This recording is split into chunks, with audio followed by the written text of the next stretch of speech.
show. We're almost ready to go live, just as soon as I can see all your comments. And there they are. Ooh, hold on. There they are. Do, do, do, do, do, do. Do, do, do, do, do, do, do, do, do. Bum, bum, bum, bum. Good morning, everybody, and welcome to the highlight of human civilization. It's called Coffee with Scott Adams. If you'd like to take this experience up where? Up to a level where nobody can even comprehend it with their tiny, shiny human brains. All you need for that is a cup or a mug or a glass, a tankard, chalice or stein, a canteen, jug or flask, a vessel of any kind. Fill it with your favorite liquid. I like coffee. And join me now for the unparalleled pleasure, the dopamine hit of the day, the thing that makes everything better. It's called the simultaneous sip, and it happens now. Go.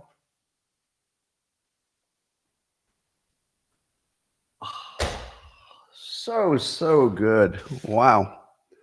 Well, we will, of course, be talking about the interview with Kamala Harris and Tim Walz. But while you're streaming in here, some other fun stuff. Well, this one isn't fun.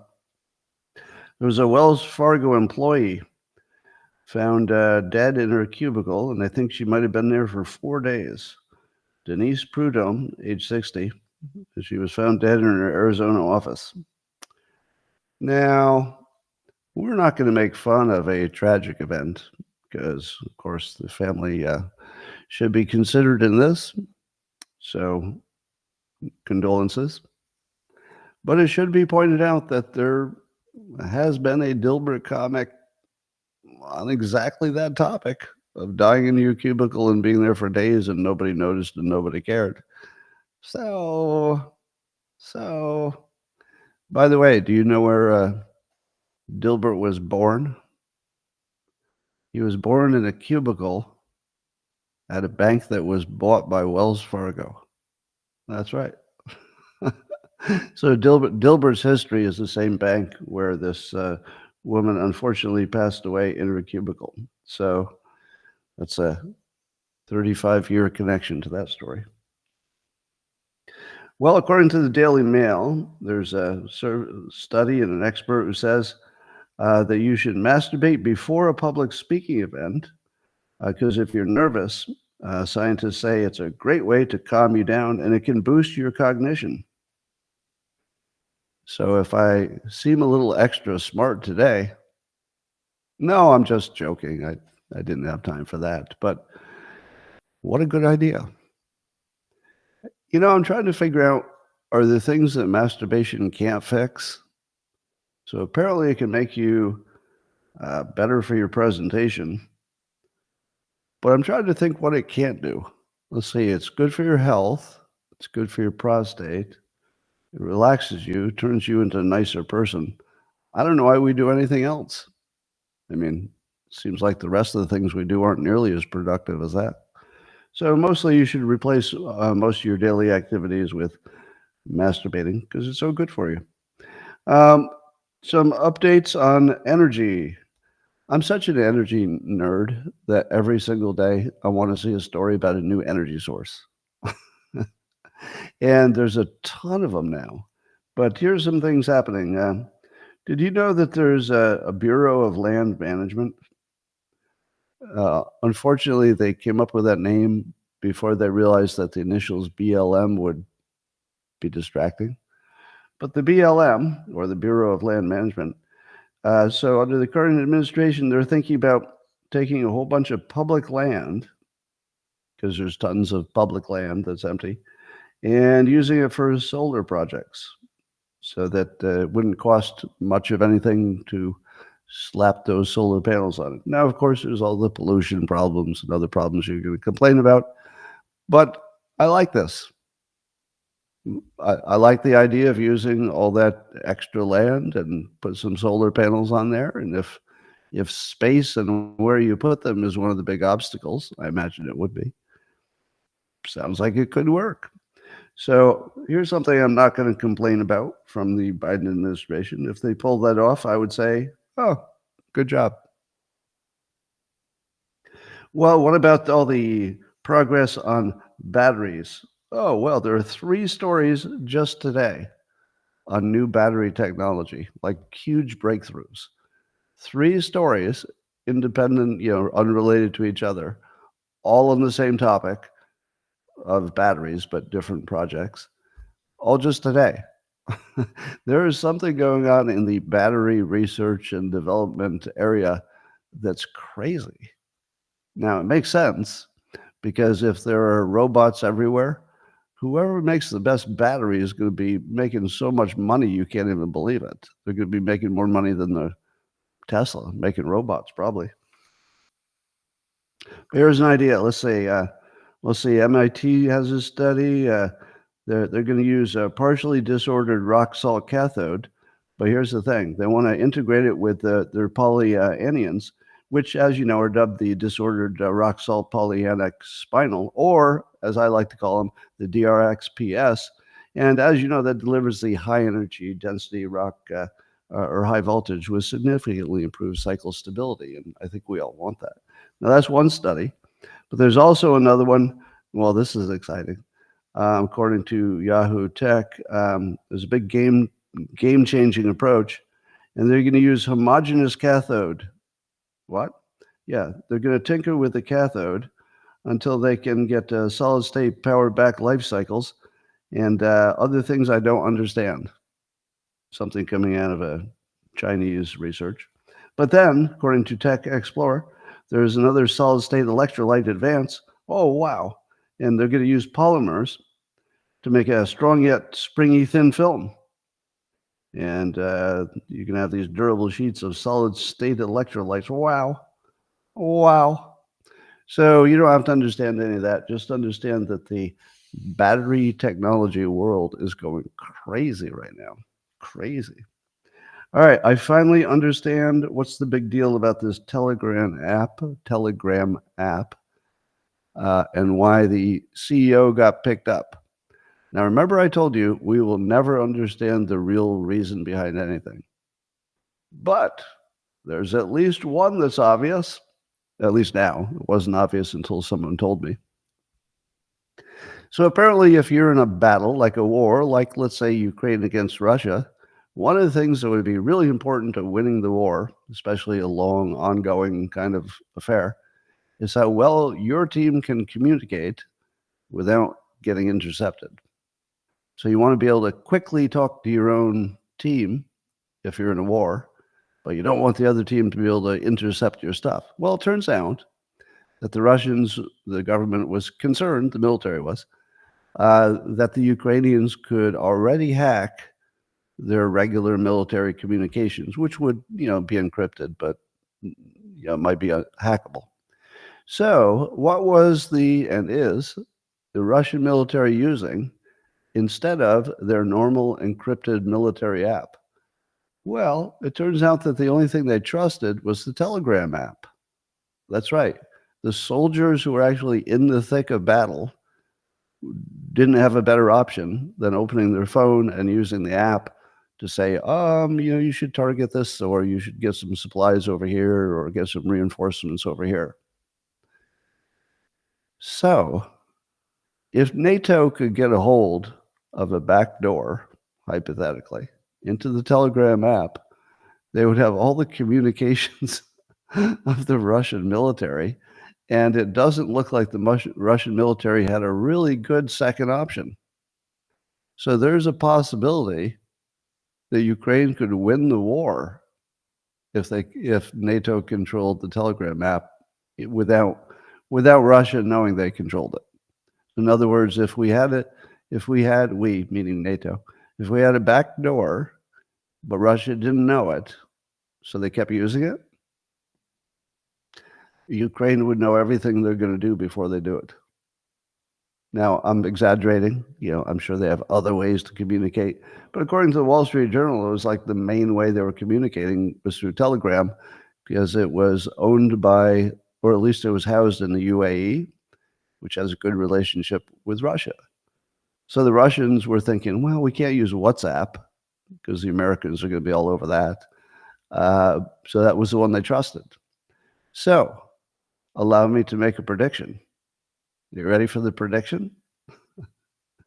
The prediction will be that at some point, the CEO will be released and you will be under the impression that he didn't give up anything. You see where I'm going with this? In order for NATO to have a backdoor that's useful, they've got to act like they don't have a backdoor. So they got to keep this guy in peril until the peril forces him to give them a backdoor. And then they got to make sure that nobody knows anything happened so that they can use it to find out what the Russian military is going to do before they do it.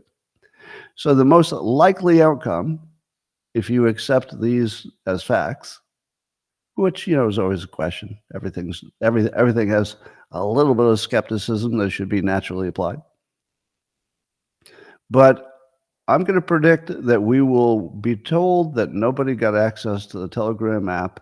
Yes, he was in lots of trouble, but he's a brave guy and he resisted all that trouble. And life will go on. And then suddenly there'll be a string of defeats on the Russian military.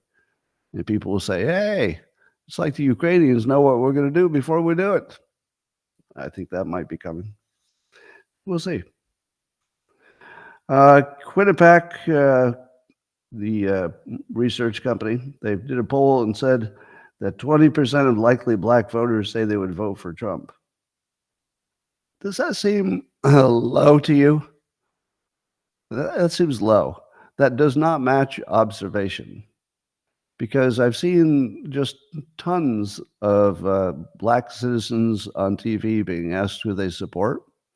And you've seen it both from right-leaning entities and left. Even Don Lemon doing his interviews. It sure looks like a lot more than 20%.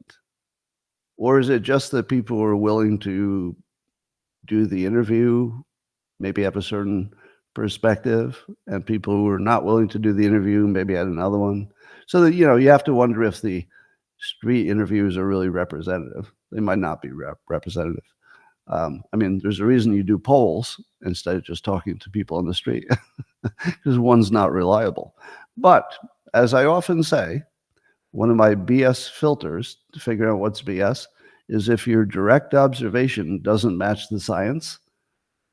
It doesn't mean your direct observation is right, but it certainly should be room for skepticism. So my skepticism is 20% sounds low based on observation, which is not reliable, but it should be noted that they're out of whack. All I'm saying is they don't agree. One of them might be right. No way to know. Feels low to me. All right. Trump has come out strong in favor of IVF, in vitro fertilization.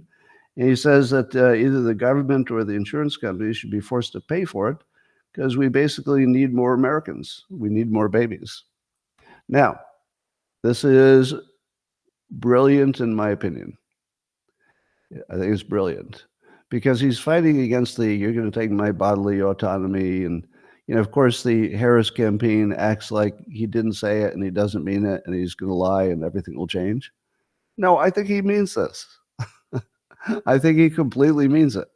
I think he 100% is in favor of people having babies and using a little science to help it out and making sure that America can, create its own citizens. I think he's completely down for this. My take on this is that it's 100% genuine, his actual opinion, and that he would really follow through with it. So that is a perfect response to the criticisms in that area. On top of that, there's some Florida bill. I don't know the details, but some abortion-related thing. And Trump was asked how he'd vote just as a citizen of Florida, I guess. And Trump reminds us that he'd always been against limiting abortions to under 6 weeks. So I guess that's the current law in Florida. And he said he would be voting for whatever, something that's longer than 6 weeks. he called that a terrible mistake when it happened in 2023. Now, here's my question. How are you going to get young people to live in Florida if your abortion thing has, a 6-week limit on it? Now, if you're new to me, I do not give you opinions on abortion. I think women need to work it out. They should take the lead. And though I don't abdicate, I don't give away my vote. It's just that I think women should be the lead on that, just as I think in some other domains men should take the lead, such as circumcision, stuff like that. I mean, so you're not seeing my opinion. I'm just talking about the topic. So how does Florida survive in the long run? Because Florida is going to get lots of senior citizens who don't care one way or the other about abortion, which they have. I mean, it's a retirement place. But can you survive if you don't have lots of young people who are willing to live there and stay there and move there? It'd be kind of hard to have a high-tech environment if you had abortion laws that were at least to maybe 60% of the tech workers look like a place you'd never live. Oh, I can't live there. So here would be the test. The test would be whether Florida is forced for their own demographic reasons to loosen up on this and get a little bit closer to what young people want. Because I don't think this is what young people want. Obviously, it's, the left and the right have different opinions. But I would think there are probably 2/3 of young people at least would want a more, let's say, a more forgiving set of laws. So my question is, can Florida even survive as a state? And again, it's not an opinion on abortion. I'm just doing a prediction. What happens if you discourage 60% of your tech workers from living there in the long run? It feels disastrous in the long run, but we're not talking about the ethics of it, right? You might prefer it, but economically, it looks like a disaster in the long run. All right, let's talk about CNN had their big conversation with Kamala Harris and Tim Walz. Here are my takeaways. She looked uncomfortable. She did not appear like a smart person. I think she would be the dumbest, maybe the dumbest candidate that the Democrats have run for president in my lifetime. Would you agree with that? Now, Biden was, before he was dementia riddled, he was certainly not the brightest light. But I feel like he chose a vice president who was obviously, less good than he was. And sure enough, she seems to be the lowest intelligence candidate we've seen. So just think about how smart some of their past candidates have been. Obama, no matter what you think about him, brilliant guy. That's my opinion. Brilliant guy, even if you hate everything he did. Bill Clinton, brilliant, even if you hate him. Al Gore, almost, brilliant, smart guy, even if you hate everything he's doing. These are really smart people. Jimmy Carter, terrible president, smart guy, very smart guy. So I think the Democrats have given up on smart, like that didn't matter. Now, Vivek Ramaswamy had a comment about it. He said, Kamala's interview last night was a reminder that we're not running against a candidate. We're running against a system. They require a candidate they can control, which means having original ideas is a disqualification. That's why we get Biden and then Kamala Harris. Is that why? that hypothesis is pretty strong, that the system wants to do what the system wants to do, and that requires a weak candidate so they can control it. But why did they have such smart candidates before? Is this so different than the past that they could have a Jimmy Carter and a Bill Clinton and an Obama, and they could be strong and brilliant, and the system was okay with them? Or was it? Is it you have to be either dumb or easily blackmailed? Is that it? So you have a choice? Well, you can either be dumb so we can manage you, or you have to be easily blackmailed so we can manage you. Either way, yeah. All right, so, I saw somebody use the word lightweight, that Kamala Harris didn't even sort of look presidential, she looked lightweight. That was exactly the word I was gonna use. I was gonna say lightweight, but I saw somebody else use it, so that made me feel smart. Like, "Oh, okay, they saw the same thing." So, she didn't look bright, she didn't look comfortable, she looked kinda lightweight. She had a little word salad problem. Quote, "The climate crisis is real. That is an urgent matter to which we should apply metrics that include holding ourselves to deadlines around time." That's a lot of nothing right there. That's a that's a whole bunch of nothing. So it looked to me like, she had the questions in advance. Now, I don't have proof of that, but I'll tell you what made me think she had the questions in advance. There was one point where she would look down and she would be using her fingers to say points like, this point, this point, this point. I think that's a memory device for somebody who knew the question was coming and had said, all right, if you get this question, say these four things. And so she was actually counting them off on her fingers with her physical fingers, like she was trying to recall them from memory. So it didn't look like somebody who had her own opinions and could easily speak to her preferences. It looked like somebody had to memorize the test. That's not a good look. But I'll tell you the real tell. The real tell was uh, Harris was asked a question that involved a little girl that I think was her grandniece or something. And she was watching Kamala Harris accept the nomination in a historic, female person of color way. And the idea is that the iconic photo captured a young person of color and female being inspired by Kamala Harris. So she was asked about this, which is the ultimate softball question. They only had 18 minutes that they showed. Imagine out of the 18 minutes that one of the questions should be about somebody's photograph. But to her credit, Kamala Harris did not say, "Oh, yes, it was a special day for us, blah, blah, blah," without first saying, and here's the part that tells me she was prepared for that specific question. She said, "When I ran for president, I ran to be the president for all people." And I said, that is a suspiciously good way to start the answer to that question. Not just good, it's perfect. You can talk all day long about how there's something special about the situation, and it won't bother me at all if you start that way. I ran to be the president of all the people. I go, okay. Well, now you can call out that there's also a special interest in it.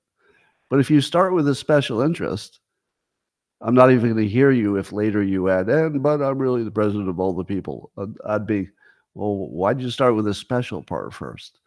Like, sounds like you care about that more than you care about, just doing the job. So to me, that sounded like she was well prepared for that specific question. Was she actually told the questions in advance? I don't know.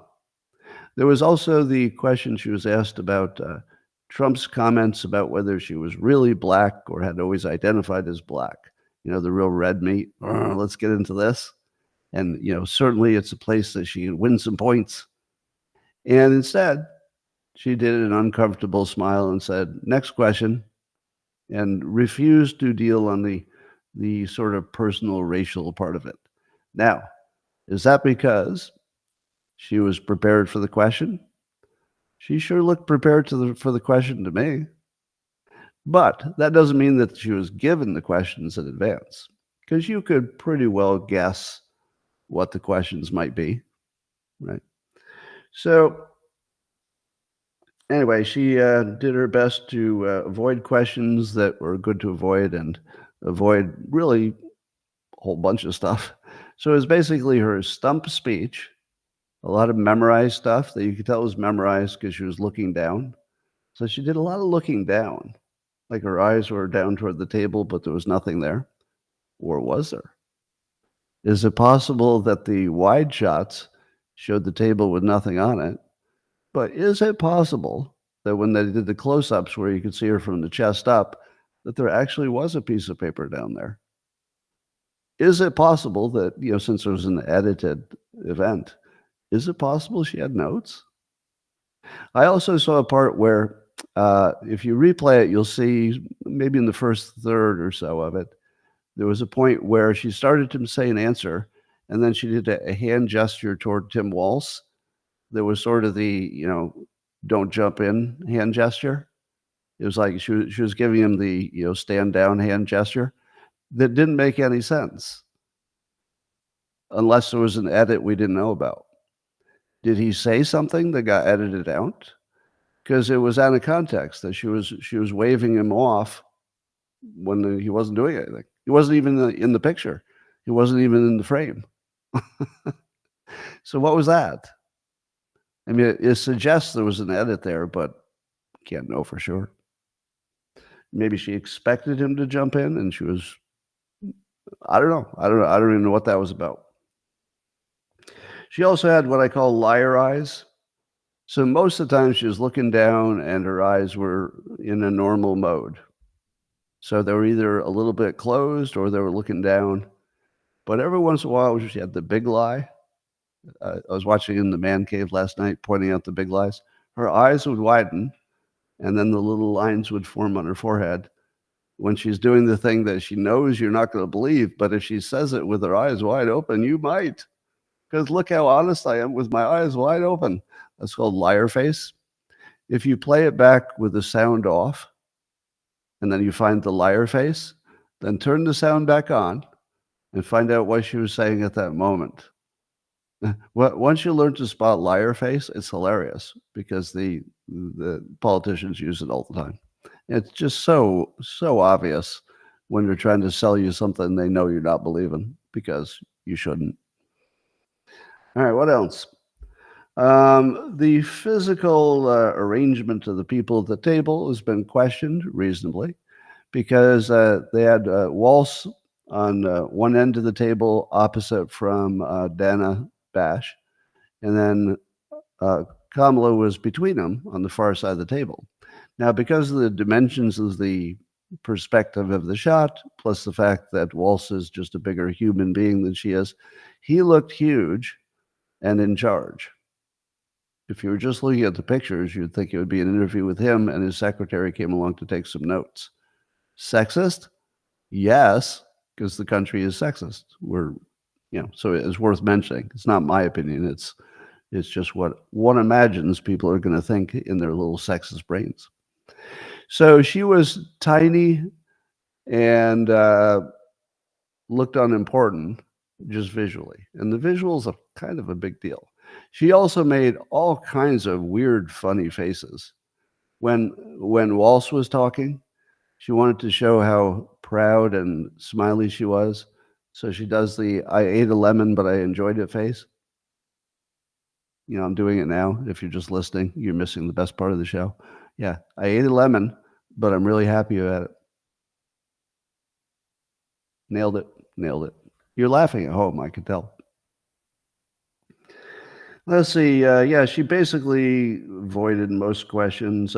When Tim Walz was interviewed, you really got the sense that there was no reason for him to be there. I felt CNN was slapping him down because they didn't ask, or it didn't make the final edit, anything about policy. They asked him about his son's reaction at the convention to his speech. Okay, interesting human story, but you only had 18 minutes. That wasn't in the top 100 of anybody's interest. Right? Then she asked about the stolen valor, especially the part where he had used some words that indicated he'd been in a war zone, but he had not been in a shooting war zone. He wasn't physically in a war zone. And his defense was, well, somebody points out, my grammar isn't perfect sometimes. So he kind of made it sound like it was just a poor word choice and then moved on. But because this was not any kind of a real news event, this was just a puff piece, he was asked no follow-up questions. Harris was asked no follow-up questions. Or actually, she was, on the question of whether she had changed her opinions on things. Because fracking, for example, she changed. And even Daniel Dale came on and fact-checked her as lying about her fracking opinions. Because she said, I had clearly said in 2020 that I was, okay with fracking. And then Daniel Dale checked and said, nope, you never said that in 2020. You did say that your boss, Joe Biden, was in favor of fracking. That's different. So the only record we have of her in the past is she's 100% against fracking. Later, she said Biden is in favor of it and he's not going to change. And then she said, well, I told you that, I changed a while ago. Just not true. Not true. Anyway, I would compliment Harris, just to get back to that thing where she said next question about the black identity thing. I do think that was a good way to handle it, because I don't think that issue worked in her favor. If that issue worked in her favor, she would have certainly brought it up and wanted to talk about it. But I think that the more she talks about the question of, is she black, the more black citizens catch it and they go, wait a minute, wait, what? You're not, I thought you were 100% black. Now, do black voters care about her identity being, as black as the blackest you could be versus living a life as a black woman? And my guess is probably some do. If the entire game is identity politics, and it has been for years, if that's their game, doesn't it matter if you got the identity right? That feels important. If you're going to play identity politics, you can't make up your identity. So my take on this is that I'm not the person who gets to say whether somebody's black or not. But what I observe is that there's nobody like her. She's the only one. I would love to see her say that. That would be a strong message, by the way. So you know what? Instead of saying whether I'm black or Indian or 1/4 black or whatever anybody's saying, how about we agree on this? There's only one of me. Bam. That would be a home run. It's just that sometimes the identity politics works in her favor, so she doesn't want to run from it too hard. It's better just to skip it and let people make up their own minds. That probably works in her favor. So I think her advice was good. They probably advised her to stay away from that. Also advised her on the picture of the little girl. So those are two situations where she could have gone identity politics, and she ran from both. Probably well advised. I liked it.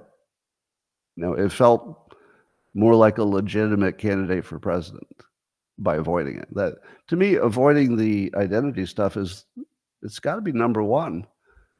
Right up there as your most important personal quality is that you're not focused on identity. And so basically, yet again, she's finding a Trump point of view where that shouldn't have been important. The fact that Trump brought it up is because they think it's important. That's what makes it funny. So it could be that Trump just ruined identity politics as a good strategy for running for office. He may have ruined it forever just by bringing up the question of, well, maybe aren't you more of an individual? And, I'm not sure that you fit into this category everybody else says you fit into. Just adding some doubt into that, I think, was brilliant.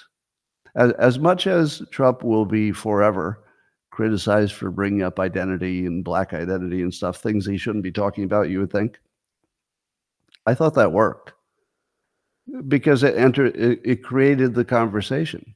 It wasn't what he said about it that mattered. What mattered was you talked about it. If he could get you to talk about, well, I think she is, I think she's not, I think she's partially, he wins. So avoiding it was her best strategy, yes, I think. All right, what else happened? There were no questions on her taxes, on her tax proposals. Just imagine that. The number one thing that everybody says is a horrible idea, her unrealized gains on taxes especially, didn't even come up. It's the number one bad thing that she recommends didn't come up. Or did it? Because we don't know how much got edited out. Is it possible that since she could have no good answer to that question, especially if there was any follow-up to it, that they just cut it out? What do you think?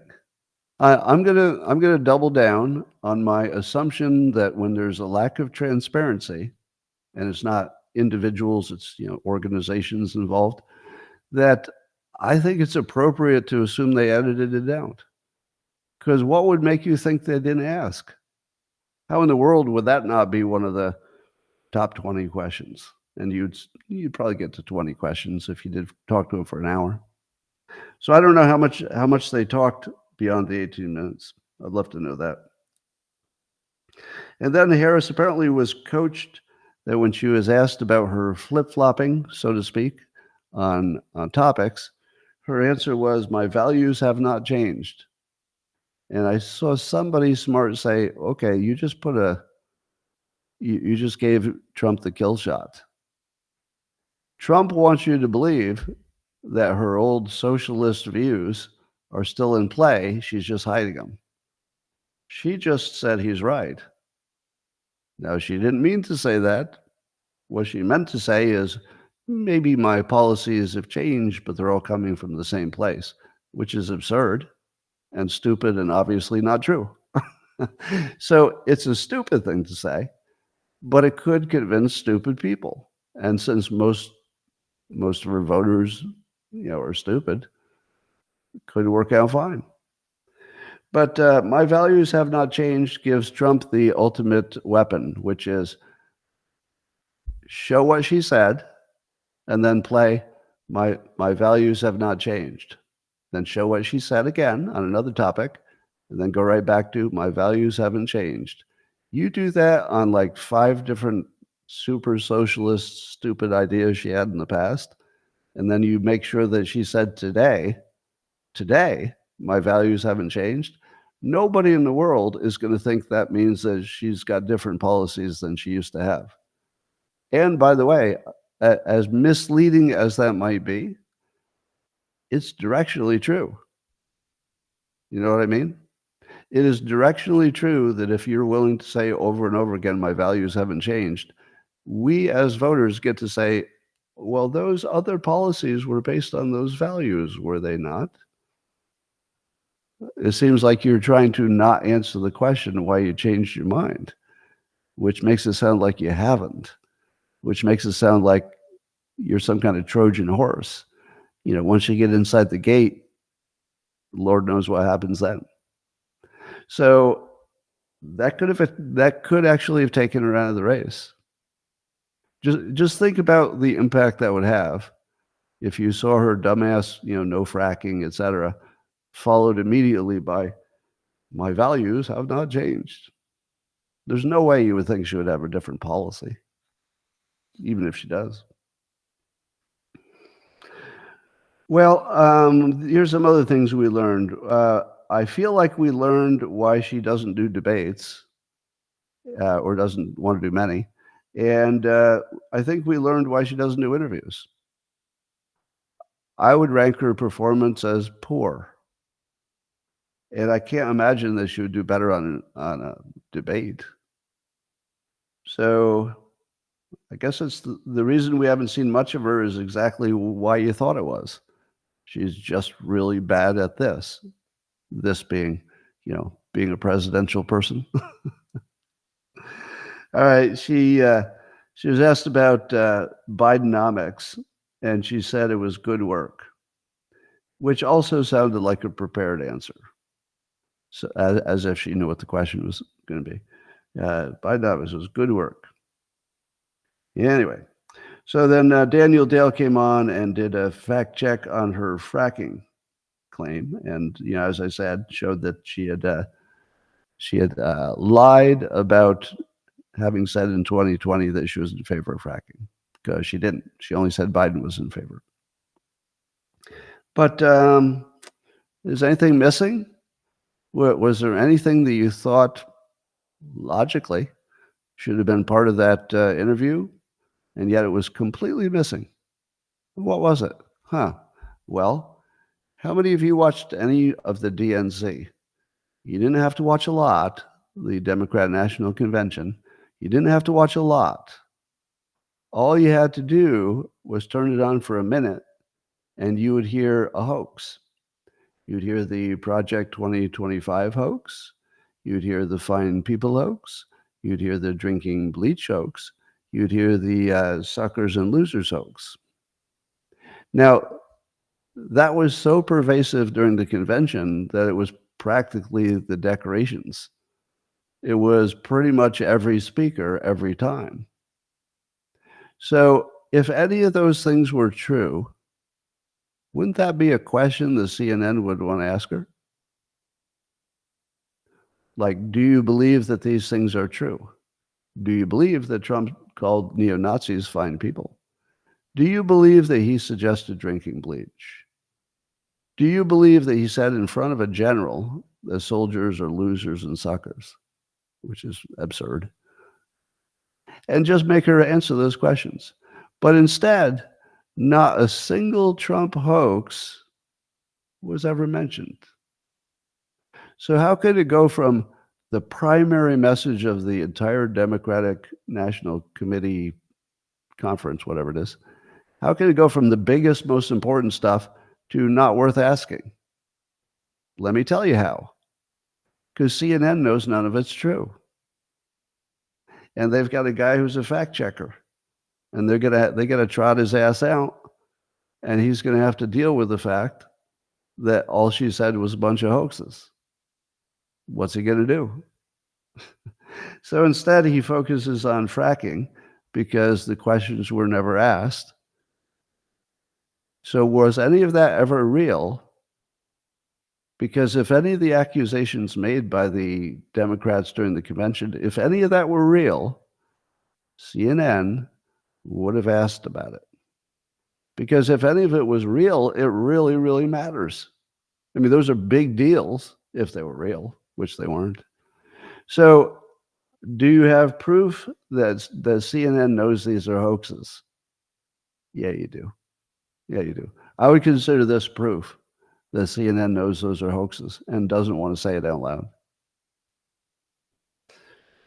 Especially since half of their pundits repeat those hoaxes on the air.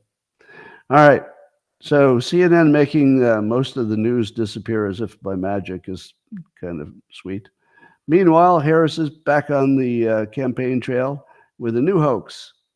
And she says, quote, she just posted this on X, "If given the chance, Donald Trump has made it clear he intends to end the Affordable Care Act, taking our country backwards. We're not going back, we're going forward." Well, the Affordable Care Act, also known as Obamacare, how many of you know what Trump says about it? Do most of you know what Trump says about it? Does Trump say he's going to get rid of it? No. No. He says it under one specific context.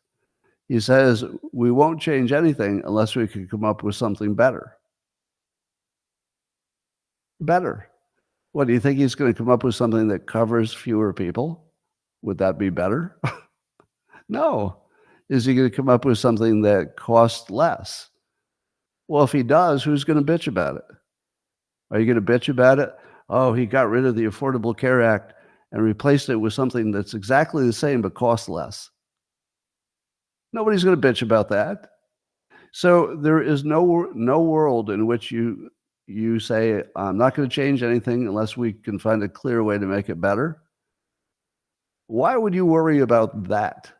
That's almost a generic statement about what every leader should do about every topic. Don't change it unless you have something better. The most basic common sense of all time.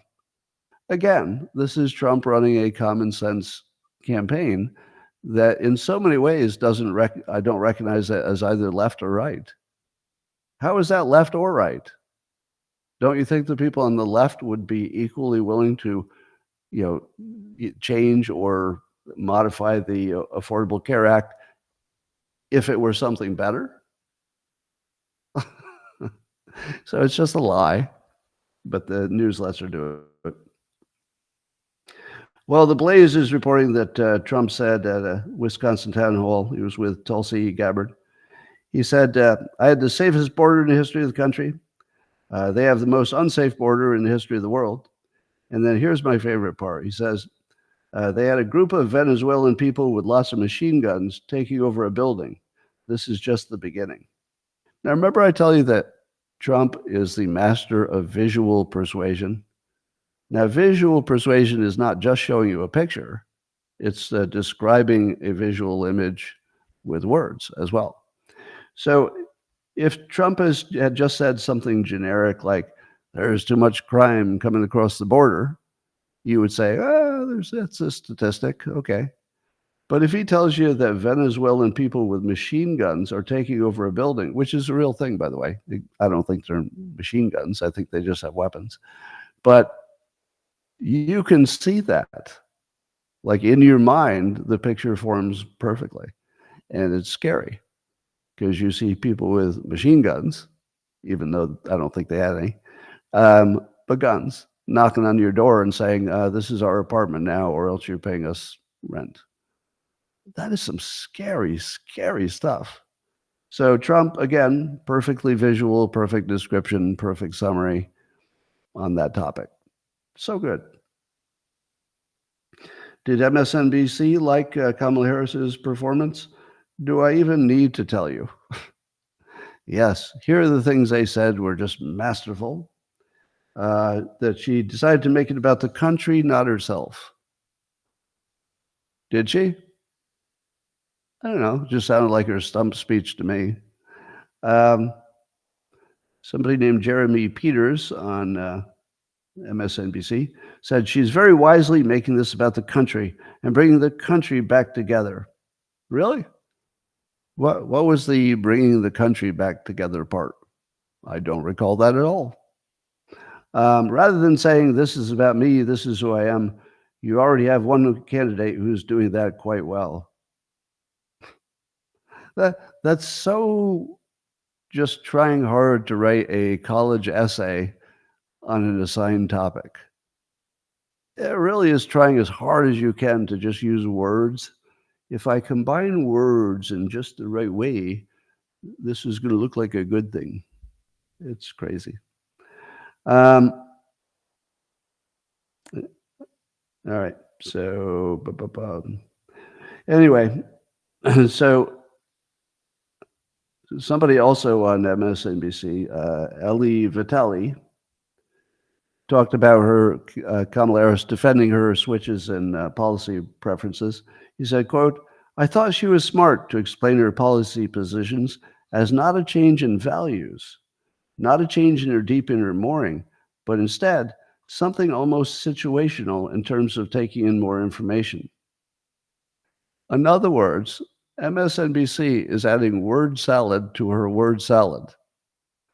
I feel like I'm at, what's that restaurant that has infinite salad? You want salad? We'll talk about salad with some more salad. What does it mean that she's going to keep her values, but instead it's something about situational in terms of taking in more information? That would be everything. Everything is situational and we're always taking in more information. That really doesn't explain anything. Anyway, but they tried hard. Polling, as you know, is ridiculous at this point. But the Wall Street Journal says they've got a poll that Harris is up 48 to 47, but if you throw in the third-party candidates, and why wouldn't you? She's up 2 points, but that's within the margin of error. Nate Silver still says Trump has a 52% chance of winning the Electoral College versus Harris at 47, but that will get updated soon. So basically, we don't know anything about anything. We just know it's close. All right. Apparently, CEO Mark Zuckerberg claimed somewhere this week that he didn't realize that the $400 million he spent on that whole getting out the vote thing in 2020 primarily benefited one party. So he's acting surprised that his $400 million was spent to make things more biased instead of a more fair election. $400 million he wasted. Because what he wanted, he says, is a system that was just a better system for all people. What he got was he changed the direction of the election toward Biden. Maybe he wanted that too, but he wasn't planning to do it.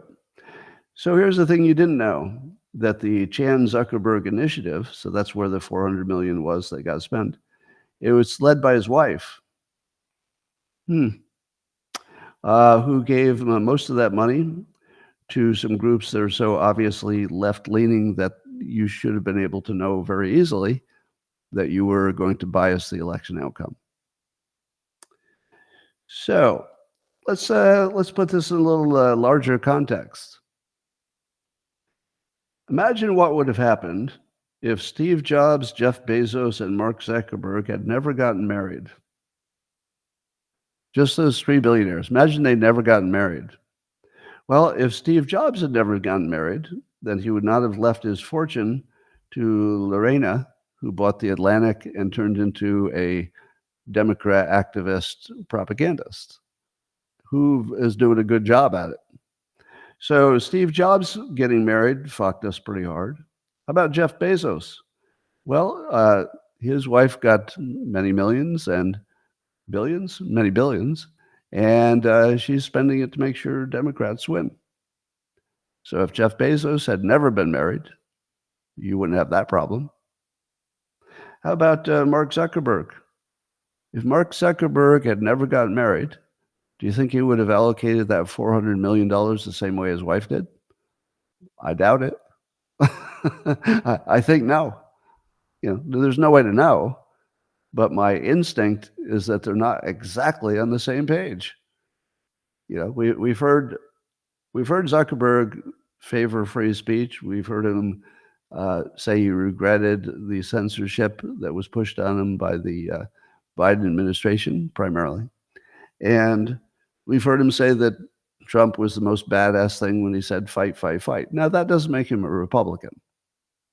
But I'll tell you what Zuckerberg does understand. Business. He understands business. Do you think that he thinks that Harris is better for business? I doubt it. I doubt it. In a private moment, I would be amazed if Zuckerberg is really super anti-Trump. I'd be amazed. I mean, he might be neutral, but I'd be amazed if he thinks Trump's going to be a big old problem.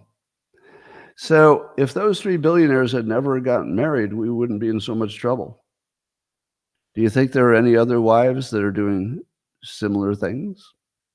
Well, interestingly, Trump is benefiting also by the widow of Sheldon Adelson. Adelson, right? So there's another case of someone who she's not the one who made the money, but if Adelson had never been married, there probably wouldn't be somebody there who's funding the Trump campaign. So why is it that we designed this system a few hundred years ago and we thought it was all about representative government, and it turned out to be basically billionaire cocks? So billionaire cocks, and what they wanted to do with it is determining our system. Describe the system to your grade school child. Well, so you got these people who got billionaires. Got it. They've got cocks. Okay.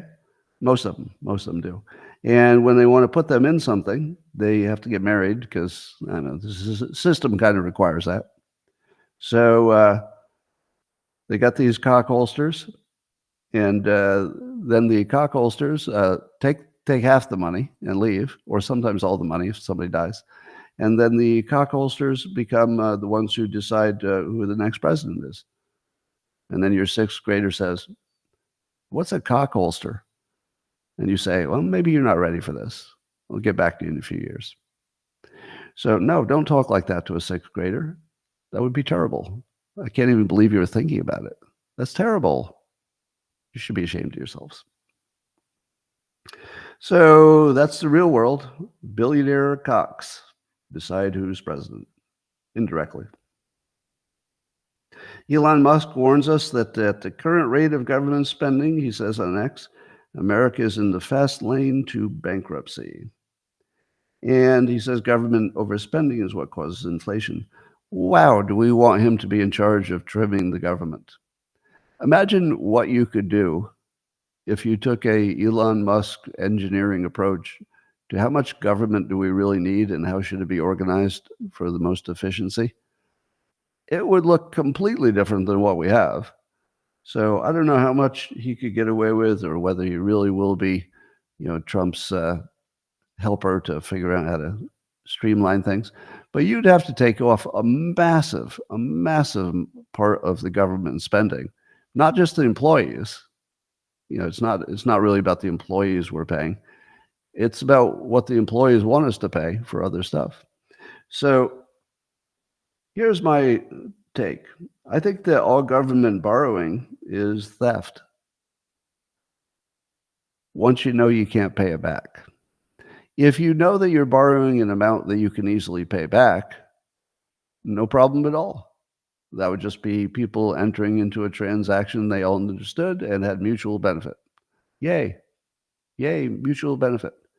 But today, every dollar that the government spends comes out of your pocket with inflation. So they just write checks and you pay them, and you didn't vote for any of it. All they have to do is not do their job of balancing the budget, just not do their job. and then you get robbed. So basically, inflation is a tax. They're just doing it by printing money instead of passing a law. Why can my government take my money without a conversation? How's that coming up? Well, I mean, I get that the Congress passes the budget, so I guess there is a conversation in that way. But they need to tell us what that is. Every time they pass a budget that is, going to add to the debt, what they should say is this budget will cost each of you $10,000 in lost buying power because your dollars will be worth less. That's what they should say, but they don't. They act like it's free. Like it's free. Oh, yeah, because we'll pay it back. We're not going to pay it back. Let me say this as clearly as possible.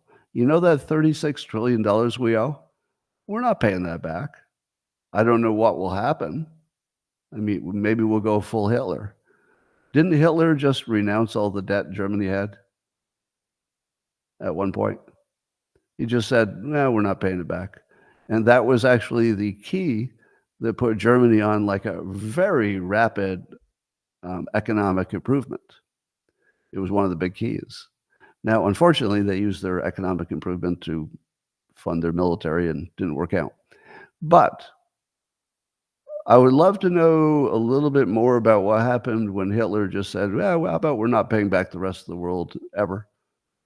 So we're just defaulting. We're going to create our own money. We'll just act like that debt never happened. Somehow that worked, didn't it? I don't know my history well enough to know if I'm talking crazy. Am I talking crazy? How many of you are aware? Again, if somebody sees this out of context, they're going to say I'm praising Hitler. No, I'm not praising Hitler. I'm simply looking at one historical precedent of debt ignoring and asking you, didn't that work out really well for Germany? Or is it because they invented their own currency, but we wouldn't really be able to do that? Is there something that would prevent us from doing the same thing? Now, keep in mind, defaulting on your debt to every reasonable person sounds like the worst case scenario, but it's not, because it's not worse than having a debt you can't pay back. Yeah, at least Germany gave itself a chance. I mean, it squandered its chance by starting a war and a Holocaust. But I think we're rapidly going to be in a situation where some politician is going to say out loud, we're never paying this back. And then what happens? I don't know. There's some possibility that all we have to do is not pay it back. Let me say this again. If you have your money, if you have any of your money in government debt, that was extra money. Do you know what I'm saying? I have a lot of investments. I have a little bit in state of California bonds, just a little bit, like maybe 2%. Now the 2%. Suppose California just said, you know what, we're not going to pay back any of our bonds. I'd be like, what? Are you kidding me? I put some serious money into those bonds. But then I would look at my total portfolio and I'd go, oh, well, it is serious money, but it wouldn't change my life if they never paid it back. I would just go on. I wouldn't even notice, really. Now, who makes these?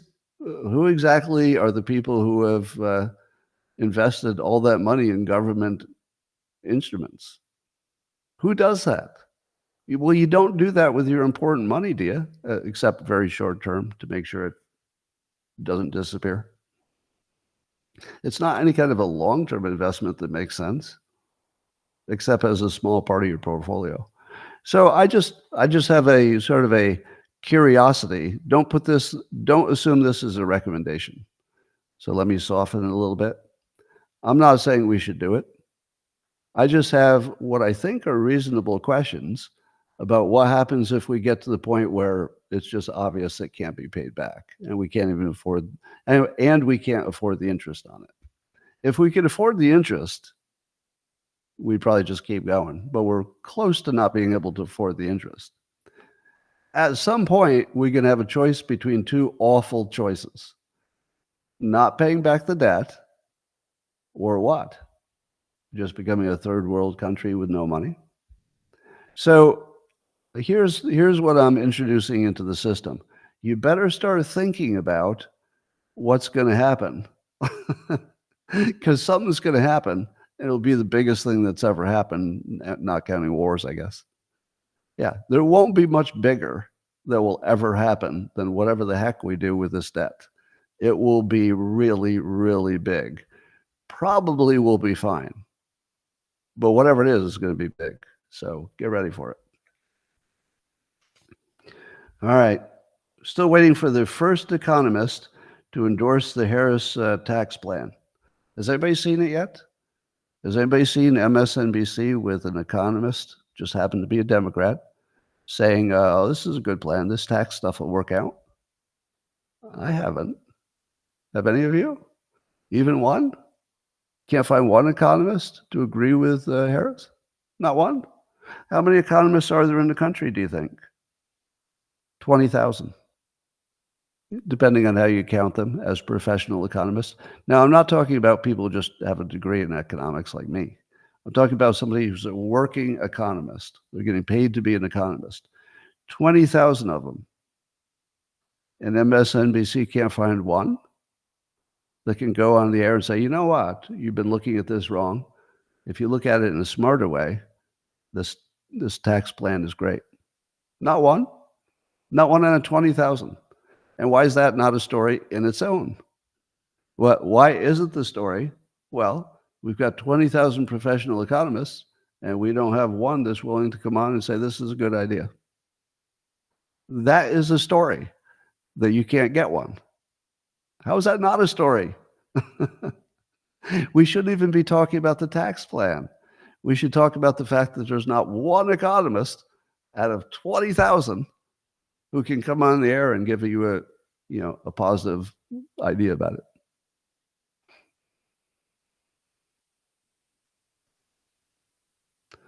All right. You're following the story of that Brazil judge who keeps going after Musk to try to get, he wants to get control of X, basically, to make sure that X can be censored the way Brazil's corrupt government would like to censor it. And Musk, unlike the other platforms, is resisting, and so the pressure is on him. And they're going after SpaceX's financial accounts in Brazil. So basically, SpaceX won't get any more money from Brazil, even though they have all these customers using the using the satellite Starlink. So SpaceX owns Starlink. So so Musk says that he's going to keep the service up and just make it free. So he doesn't have a mechanism to collect money from the people buying Starlink, but he's not going to turn it off. And the government can't turn it off because it's just plug in and go, right? So that's a pretty baller decision by Musk that he'll just keep it on, because he probably assumes that better communication is bad for the government of Brazil and good for him, and he's right. So they can harm him financially, and as he said, often. So you're going to threaten me financially? Fuck you. Did he not say that directly on a different topic? So, yeah, and it's smart of him to make sure that's his brand. He's got to be the fuck you brand, because otherwise everybody will try to pressure him in every way they can. And he's got enough businesses that there's always some lever they can put on it. But it gets better. You ready for the good part? Two good parts. Number one, how does the United States government let this pissant judge in Brazil fuck the United States and citizens within it and their companies? Biden administration, this is one of those situations where you need to be a fucking president of the United States. This is not about left versus right. This is Brazil. The Brazilian government is attacking a U.S. citizen very publicly and some U.S. companies that I consider quite important. If the United States can't protect us against this by threatening the fuck out of Brazil, like we'll surround you with warships and take away your economy, you can't take our freedom of speech indirectly or even in your own country if you want to deal with the United States. What is going on here? Am I wrong that the role of the United States government largely is to protect U.S. citizens from outside assault? This is a completely inappropriate assault by a country that should be one of our, favored countries. Totally unacceptable. This is a complete failure of the U.S. government. And this has nothing to do with Democrat or Republican. This is just an attack. This is an attack on American business and American citizens. It's an attack. And no response. Not a legal response, not a threat, not a fucking statement. We should have a real president who stands in front of the country and says, look, here's the deal. Brazil, we have a lot of levers. We're going to press them all. Back off. And that's not happening. Not only is it not happening, again, why is that not the story? The story is not just Musk against a judge in Brazil. The story is that the government of the United States took a fucking pass. They're taking a pass while an American citizen is being attacked by a foreign entity, threatened with jail. And our government's taking a pass? Too busy with Ukraine? Too busy at the beach? Outrageous.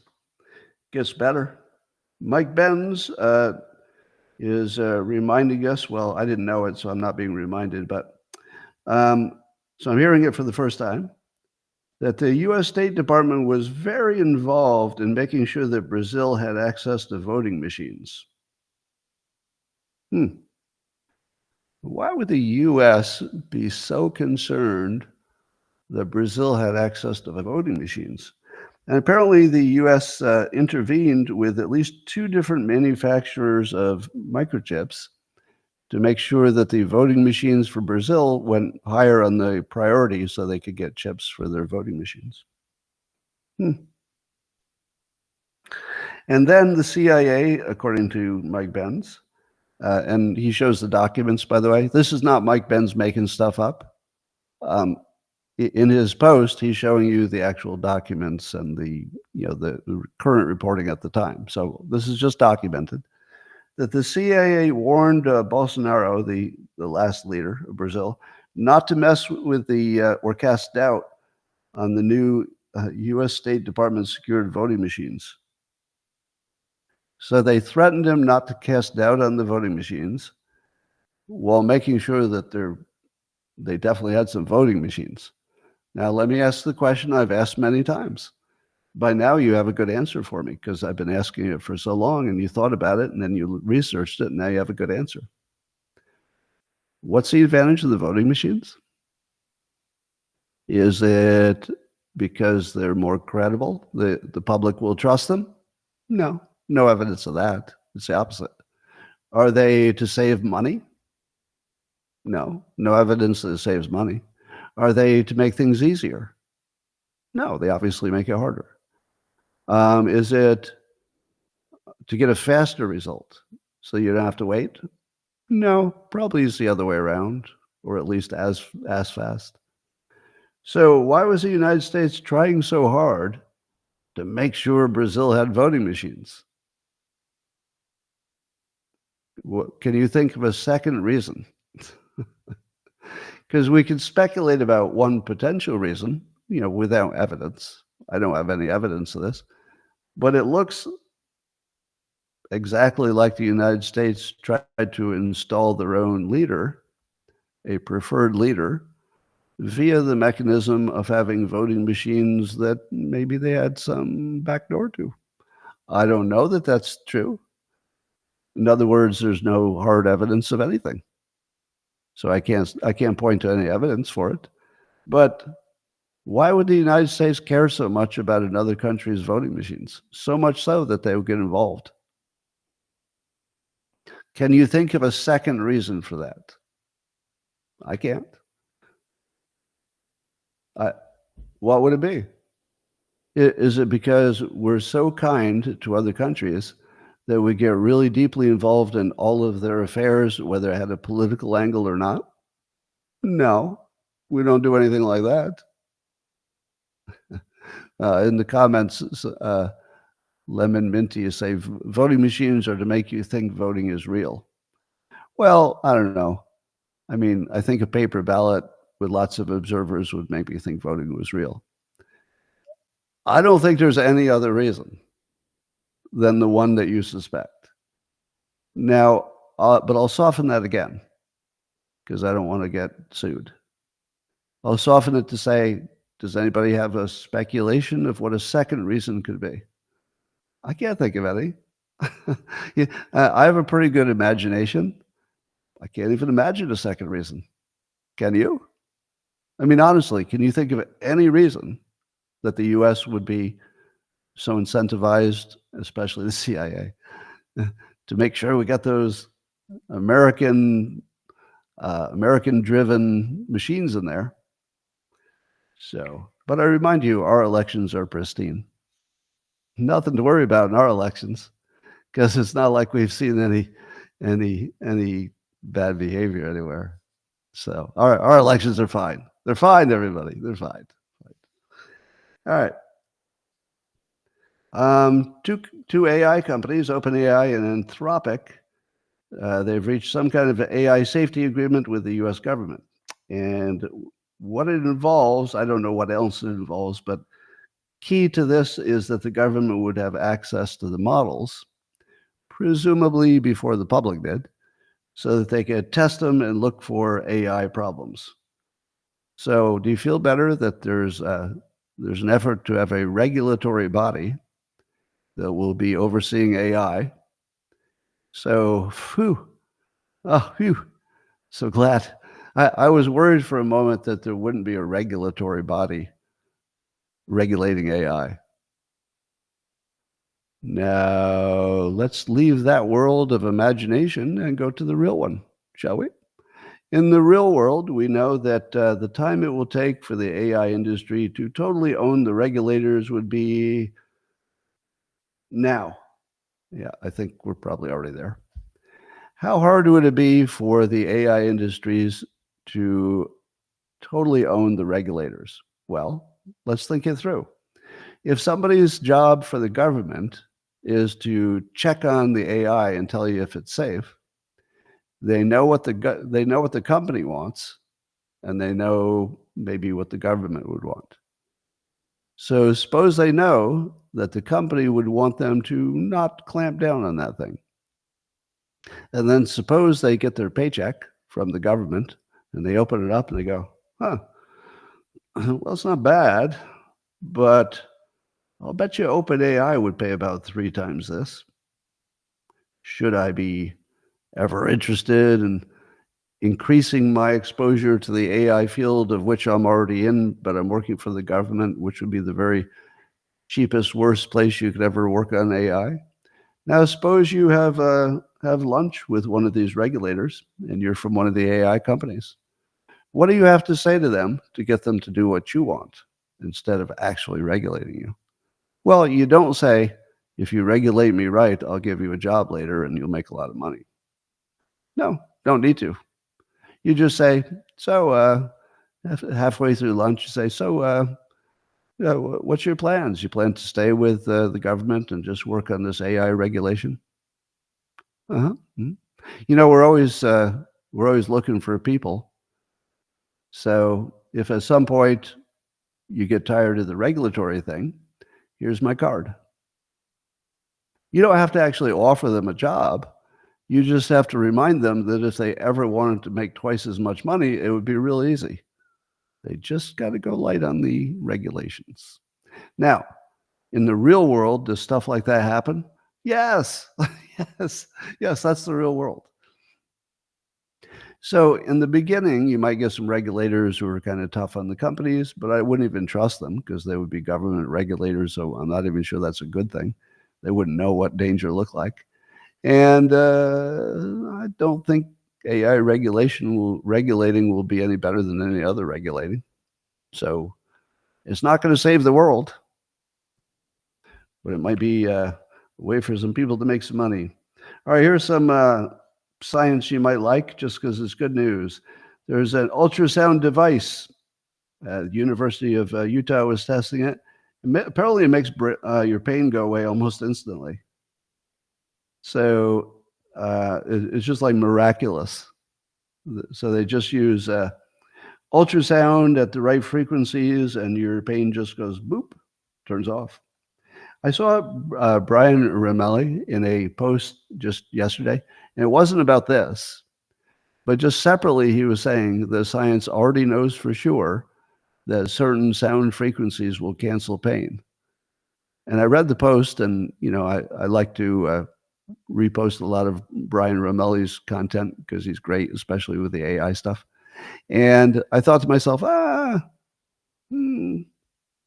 not sure I believe that. Like, I was a little skeptical that science knows how to turn off pain with, you know, just 3 frequencies or something. But here it is. There's an actual study in which they're using frequencies to turn off pain. I don't know if it's the same thing that Brian was talking about, but now I have 2 sources that are strongly indicative that it's worth doing some research on. Here's another thing. How many of you suffer from regret?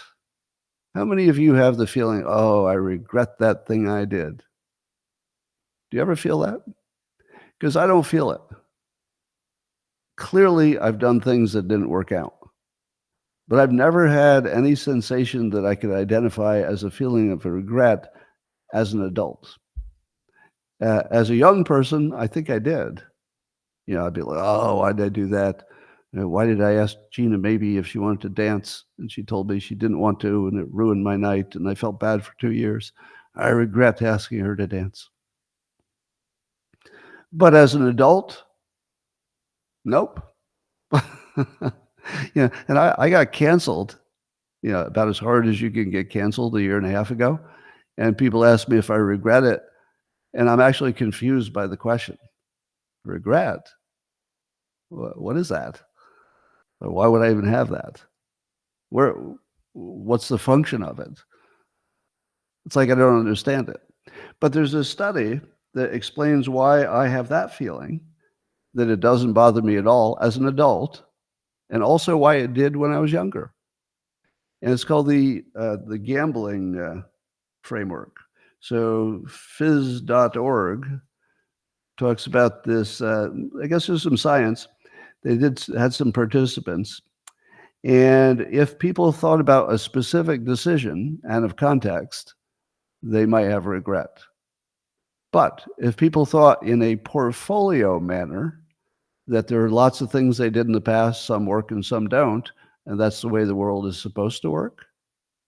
Because we all know that you don't sign up to do everything right. Nobody thinks that. Everybody knows your life is a series of wins and losses. And so if you see it as a portfolio, just like the way I would invest, I'll buy an index fund, so I'm diversified.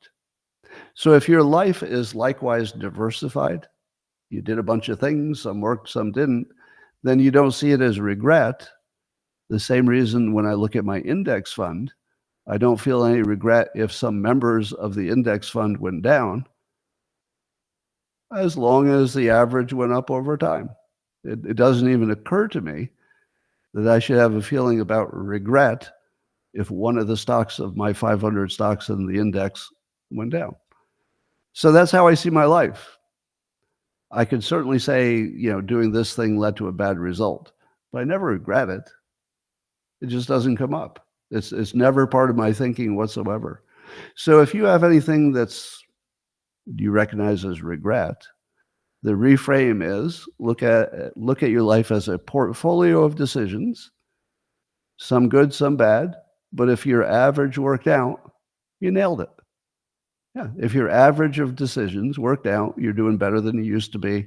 Let's say you're taking care of yourself and maybe some other people. You nailed it. Regret? Forget it. Well, there's also, The Guardian reports, a mask that can detect all kinds of diseases from your breath. And it's a pretty big range of diseases. So that's some research from the California Institute of Technology, Professor Wai-Go Gao. And you'd have to use a different mask so far for different things you're testing. But here's the question I have. Do you have to wear a mask all day? Are you telling me that there's not like a breathalyzer that's a better model? Can't I just have a breathalyzer and blow into it, and that tells me if I have a disease? I don't need to wear the mask all day, do I? So I don't really understand the mask part. But they'll be able to diagnose diseases from your breath, which is kind of cool. All right, those are the stories I had for you today. I've talked way too long. It's time for you to get to your Friday. So I'm going to talk a little bit to the subscribers on Locals, but the rest of you, thank you for joining, and I will see you again tomorrow, same time, same place. And thanks X and Rumble and YouTube. We'll see you all later. And in about 30 seconds, I will be private with the local subscribers.